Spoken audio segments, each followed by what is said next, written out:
Here are the 3 most important things that I've learned in witchcraft. And these are important because they're not just specific spells and rituals that you can do. They are the momentum, the energy, and the power behind why we cast spells in the first place, why I reclaim this part of myself as a practicing witch, and how it impacts my life. And I get asked these questions all the time, which is like, where do I start and what do I do? And there are many ways for you to find out on how to do that. If you visit my website at moontempleschool.com, I've got all the classes and all the information. But today I want to specifically tell you about the 3 most important things that I see missing in a lot of people's practice. Because if you just follow a recipe for a spell or a ritual, these 3 things that I'm going to give you are likely not going to be included because they're a bigger part of the work. They're a more important, I would say, more important part of how and why we do this work.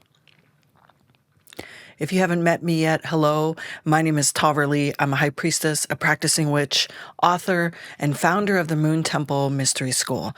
And I will put all the links in the show notes for you to find me.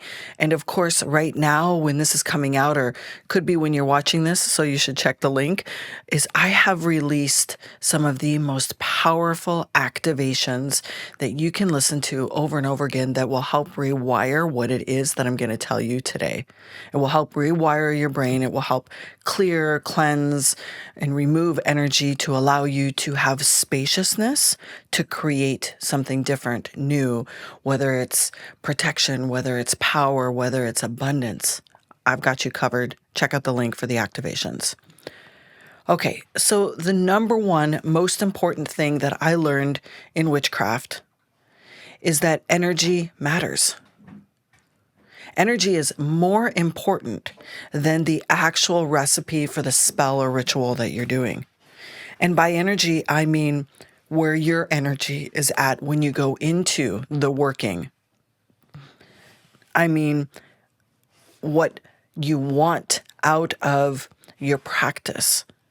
Knowing what that energy feels like and means is important. So, for example, if you are doing work, as a witch, or even just a spell or a ritual, so you're embracing witchcraft as a way to have better relationships, and you don't know what the energy of a good and healthy relationship looks like, then that's more important than the spell or the ritual. Knowing what the energy of what it is that you desire, that you're using witchcraft for, even if it's just a way of life. If you're using witchcraft to create a way of life and you don't know what the energy of that desired outcome feels like, that's more important than any spell or ritual. Which means you need to go and experience it first. So you then know how to put magic behind what it is that you desire.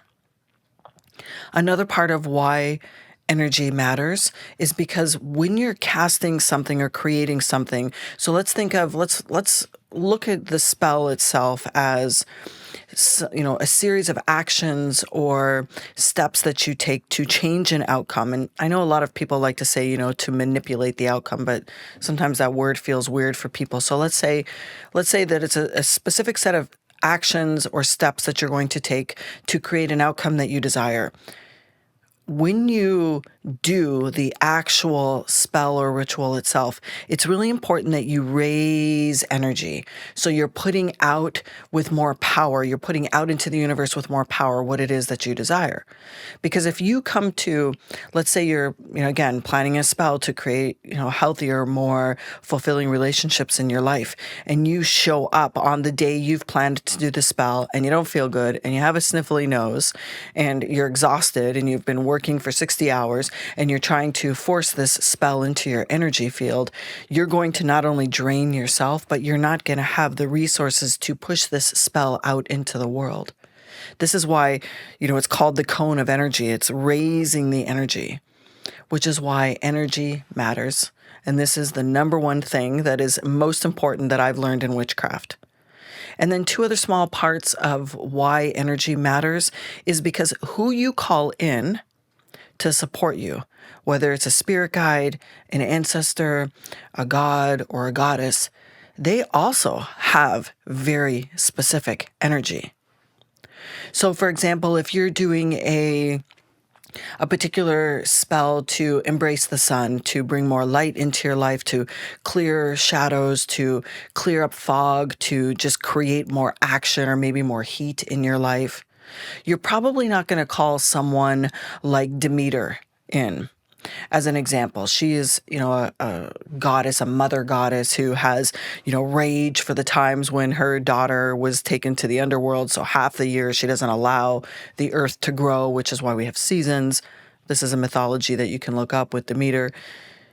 She's not necessarily a representation of the sun. She represents deep, fierce warrior, mother, harvest, all the plants of the earth type of energy. She might not be the right one. Now, someone like Pele, a Hawaiian goddess, a fire goddess, she holds the energy of the sun, of fire. So energy matters with who you're calling in. You have a multitude of spirit guides, you have a multitude of ancestors, and so you want to make sure that you are aligning who you're calling in with the energy of what it is that you desire to have the outcome of. And then the last little bit about why energy matters so much, and this is the most important thing I've learned in witchcraft, is your own energy matters. And I don't just mean like how you raise it. I mean knowing yourself. Knowing yourself so deeply that like the work you do to get to know yourself and your own energy is a massive, ongoing lifetime ritual in itself. Knowing your triggers, knowing what brings you joy, knowing how to read your body when you feel out of alignment. So out of the 3 things that I'm sharing with you today on what's the most important that I've learned in witchcraft, that's all number 1. Energy matters. Number 2, the best spells and rituals that you will ever cast, create, conduct, or do in your path is the one that you put a lot of time and effort into the planning. Now, there is a place for emergency magic. And if you know me, then you know I say often that emergency magic isn't the best magic. And that is true in most cases. But there is a time and place where we need emergency magic. Something has happened, or an accident has happened on the side of the road, or somebody is sick, or there's just not time to plan. That's different. That, we can use magic in those situations very effectively. But most of the time, we have this thing that we desire or we want, and we decide, I'm feeling pretty good tonight. I saw this thing online on how to do a candle to bring in $10,000 to increase my revenue next month. And look, I've got that candle over there. Boom, I'm going to do it. And this happens a lot, actually.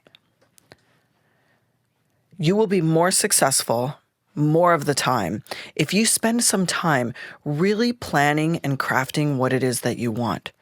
Because when you do that, you are really focusing in on creating a strong intention. When you give an intention time to percolate in your body, you might see other doors or other blocks or other things that come in that you want to think about.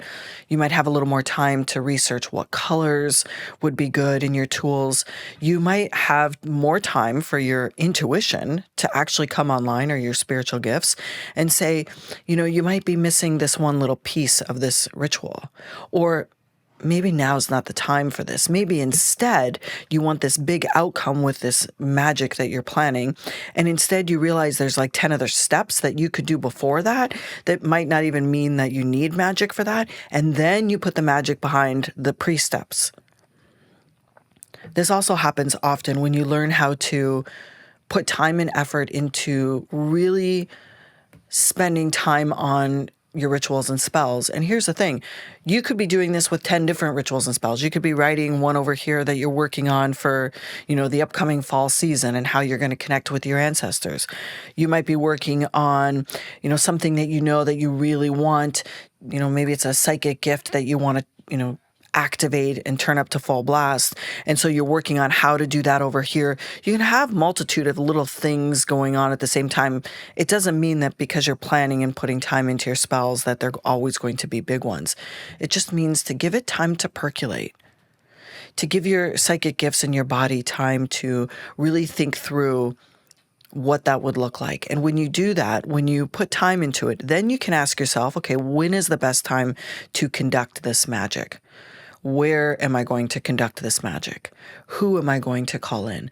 What is my intention? And what tools will aid me, if any? I can tell you that in probably 75% of the cases when I'm planning a spell or a ritual and I'm putting in the pre-work time to let it percolate, to really think it through, to feel into my body, it almost already starts being put in motion. And then the actual working itself tends to be short. It's usually like 10, 15, 20 minutes of the working.